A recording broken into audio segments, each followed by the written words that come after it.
Hello everyone, this is Professor Mir Shah once again with another video. In this video, we are going to take up a new chapter under GST. It is known as time of supply. Okay, so under this video, we are going to learn about various rules for time of supply along with various examples.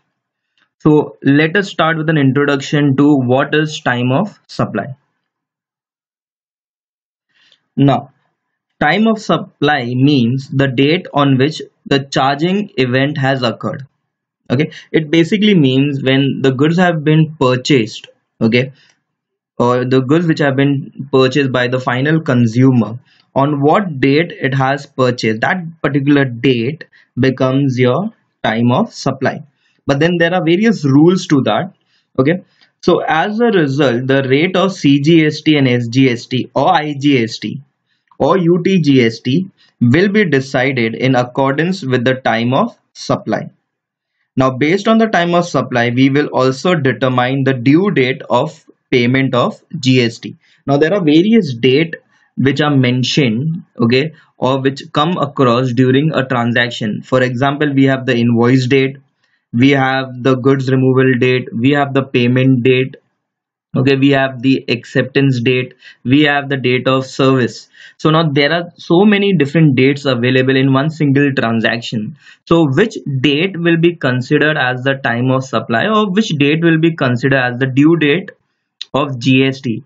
Okay, under this topic we'll be learning about this particular fact. Okay, so now to understand this, let us take the very first type of problem which comes across. Okay, so now according to this question is given that determine the time of supply of service in the following independent cases. Okay, here we are going to find the time of supply of services in independent cases. When you look at the question, we have been given three different dates: date of provision of service, meaning the date at which the service took place; date of invoice, the billing date; and date of payment. So now here we have three dates given to us and we have to find the time of supply. So now to solve this particular problem, first let us go through the various rules in order to find the time of supply. Okay, so now the very first rule is, if invoice is issued within 30 days from the date of provision of service, the time of supply will be invoice or payment, whichever is earlier. So now you listen to this very carefully. Okay, when we are finding time of supply of service, the very first thing what we need to do is we need to compare invoice price, or sorry, the invoice date with the date of provision of service. If the invoice date is within 30 days, then invoice or payment, whichever date is earlier, will be considered as the time of supply. The second rule is that if invoice is issued after 30 days, so again when you're comparing invoice with the date of provision of service, if the invoice date is after 30 days, then the time of supply will be date of provision of service or payment, whichever is earlier. Now let us try solving this particular example using these rules. Okay, now in order to solve the sum, the columns which we'll require is, first we need to copy down as it is the question, and then we'll have one more extra column known as time of supply. Okay, now in order to find time of supply, again let us just convert this particular rule in simple term. So here we have to first thing remember, first compare the date of service and date of invoice. Check the date or the gap, that is 30 days ka gap. Okay, if your invoice is made less than 30 days, then invoice or payment, whichever is earlier, will be the time of supply. And if the invoice is more than 30 days, then service or payment, whichever is earlier. So these are the two rules which you have to remember. First we need to compare between service and invoice. If it is less than 30 days, then invoice or payment, whichever is earlier. If it is more than 30 days, then service or payment, whichever is earlier. Now let us apply this rule in the very first transaction. The date of provision of service is 17 September. Invoice is 7 October. and the date of payment is 9th October. Now, as per the rule, always first compare the date of service and date of invoice. The date of service is on 17th September. 30 days after that is supposed to be, let's say, 17 October. Now, the date of invoice is 7th October, which is before or within 30 days. Now, as per the rule, if the invoice is before 30 days or within 30 days, then invoice or payment, whichever is earlier, will be your time of supply. So, in this case, invoice is yes, before or within 30 days. So, invoice and payment among this, the earliest date is 7 October. So, your time of supply is 7 October 2019. Similarly, the next, okay, the date of service is 6th September and the date of invoice is 5th October. Now, in this case, again, the gap between the two transaction date is, within 30 days. So, yes, if it is before 30 days or within 30 days, invoice or payment, whichever is earlier, will be your time of supply. So, in this example, 5th October will be your time of supply. Now, in the next one, 25th October 2019 is the date of provision. 30 days ahead of this will be 25th November. Now, here invoice is after 25th November, so it is after 30 days. So, as per the rule, if it is invoices after 30 days, then date of service and date of payment, whichever is earlier, will be your time of supply. So, in this case, 25th October will be your time of supply. In the next example, we have 7th October. Date of invoice is 12th October. So again here now the gap is within 30 days.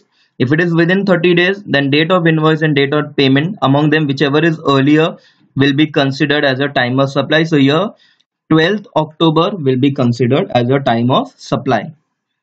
And the last example, 9th October. So 30 days after that is supposed to be 9th November. Here date of invoice is 11th November, which is more than 30 days. So if it is more than 30 days, then service or payment, whichever is earlier, that date will be considered as your time of supply. So in this case, 9th October will be considered as your time of supply. So with this, the very first type of sum based on time of supply comes to an end. Okay, this was based on time of supply of services under independent cases. Now let us take the second type of problem that we can have. Okay, now the second type of problem will be based on determining the time of supply for normal goods. So now first let us try to understand the question. Okay, in the question it is similar to the previous question. The only thing is the difference is that instead of having the date of provision of service, you have date of removal, date of invoice and date of payment.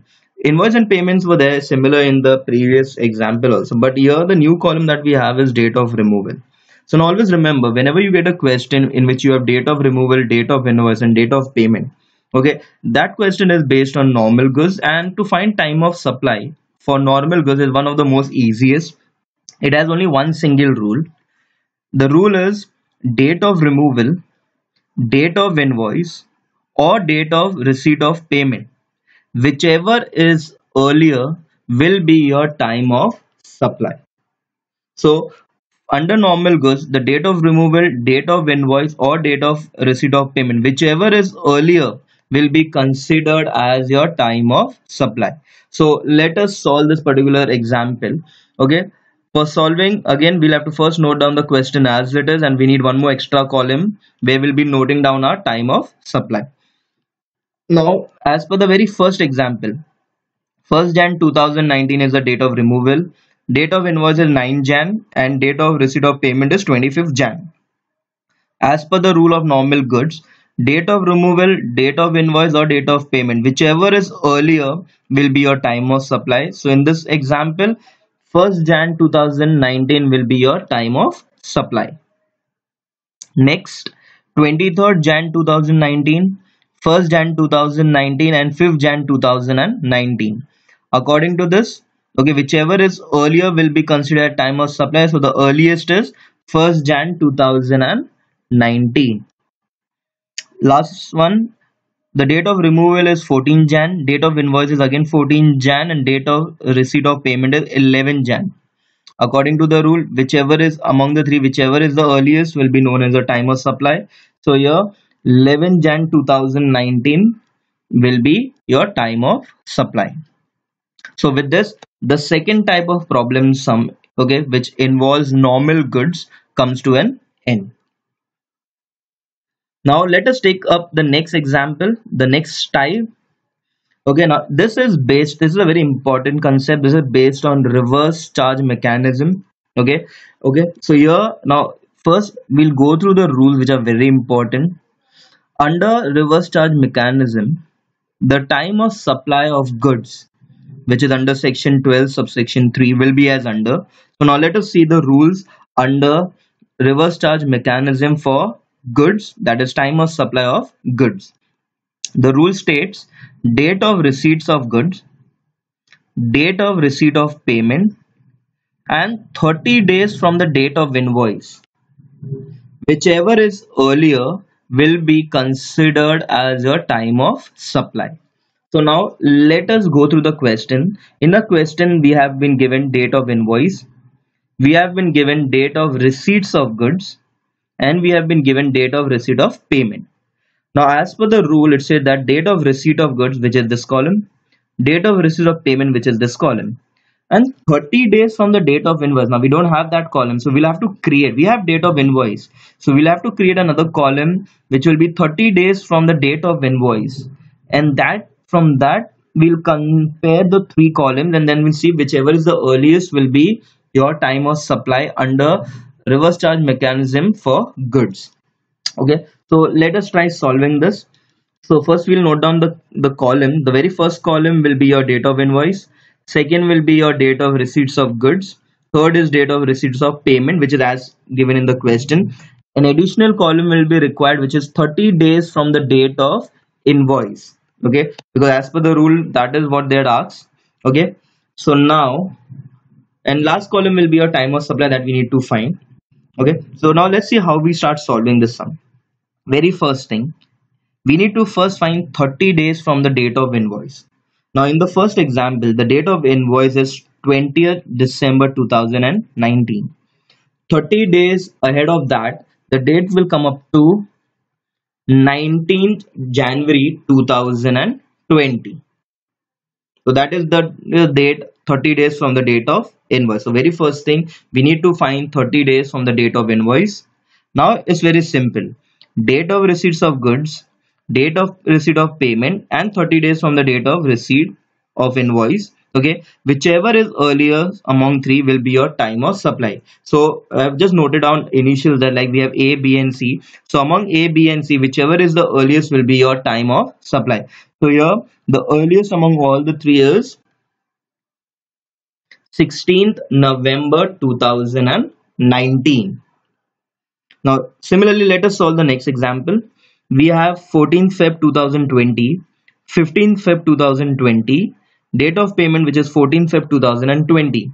Very first thing, we need to find 30 days from the date of invoice. Invoice was on 14th Feb, 30 days hence will be 13th March 2020.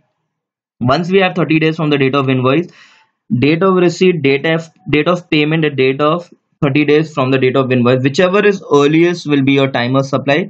So in this example, the earliest among all is 14th Feb 2020. So that will become your time of supply. The next example, we have 24th August, 30th August, and 15th Feb 2020. So 30 days from the date of invoice. Now 30 days from the date of invoice will come up to 23rd September 2020. Now as per the rule, date of receipt of goods, date of receipt of payment, and date of 30 days from invoice, whichever is earliest will be your time of supply. So earliest among the three is 15th Feb 2020. So with this, we come to an end on a particular sum based on reverse charge mechanism for goods. Now in our next example, okay, we'll be learning reverse charge mechanism Okay, finding time of supply under reverse charge mechanism for supply. Now for supply the rules are little different, so let us go through those rules first. Okay, so first, under reverse charge mechanism, the time of supply of service that comes under section 13 subsection 3 will be as under. The rule states that date of receipt of payment or 60 days from the date of invoice, whichever is earlier will be considered as your time of supply. So here we only have two criteria: date of payment and 60 days from date of invoice. Whichever is earlier will be considered as a time of supply under service under reverse charge mechanism. So now this is a question which has been given: date of provision of service has been provided, date of invoice and date of payment. Okay, according to the rule, we are interested in date of payment and 60 days from the date of invoice. So now let us see the solution by creating various columns. Okay, we'll have date of provision of service which is given in the question, date of invoice and date of payment. Along with that, now we'll need one more extra column for finding 60 days from the date of invoice. And thereafter, we need the final column for finding your time of supply. Now, according to the rule, first we need to find 60 days from the date of invoice. So in the first example, the date of invoice given is 25th October 2019. 60 days from that date will give you 25th December 2019. Now, according to the rule, date of payment and 60 days from the date of invoice, whichever is earlier will be considered as a time of supply. So among these two, the earliest date is 26 October. So that is your time of supply. Next example mein, the date of invoice is 20th October 2019. 60 days from that will give you 20th December 2019. After that, we have to compare date of payment and 60 days. So among these two, whichever is earlier will be considered as a time of supply. So the earliest is 30th October 2019. In the last example, the date of invoice is 25th October. 60 days from that date will give you 25th December 2019. While comparing these two dates, that is date of payment and date of invoice, that is 60 days after, okay, whichever is earlier will be considered time of supply. So in this example, 20th October 2019 is the earliest date, so that will be your time of supply. So with this, okay, time of supply based on reverse charge mechanism under goods and service, both this topic comes to an end. Okay, now the next type of problem sum which we'll have is based on continuous supply of goods. Now how to find the question has continuous supply of goods is because of this particular column called as date of statement of account. So whenever you see a problem question and in which they are giving you date of statement of account, so always remember it is based on continuous supply of goods. Now in order to solve this particular problem sum, okay, the rule is very simple. Whenever you have a problem sum based on continuous supply of goods and where they've asked you to find the time of supply, the rule is very simple. The rule states that date of invoice or date of statement of account or date of receipts of payment, whichever is earlier will be considered as your time of supply. Let us solve this particular question. So we only need one extra column, that is the time of supply. Rest is as it is from the question. Rule is very simple. Among the three, whichever is the earliest will be considered time of supply. So in the very first example, 1st Jan 2019 is a date of invoice, 9 Jan 2019 is a date of statement of account, and 25th Jan 2019 is a date of receipt payment. So among the three, whichever is earlier. Now here the earliest is 1st Jan 2019. So yes, 1st Jan 2019 will be considered as a time of supply. In the next example, we have 23rd Jan 2019, 1st Jan 2019 and 5th Jan 2019. Among the three, the earliest is 1st Jan. So that will be your time of supply. Lastly, we have 14 Jan 2019, 14 Jan 2019 and 11 Jan 2019. Among the three, the earliest is 11 Jan. So your time of supply will be 11 Jan 2019. So with this, you know, the problem sum based on time of supply under continuous supply of goods comes to an end. Now, the very last type of problem sum which comes across is based on goods on approval basis.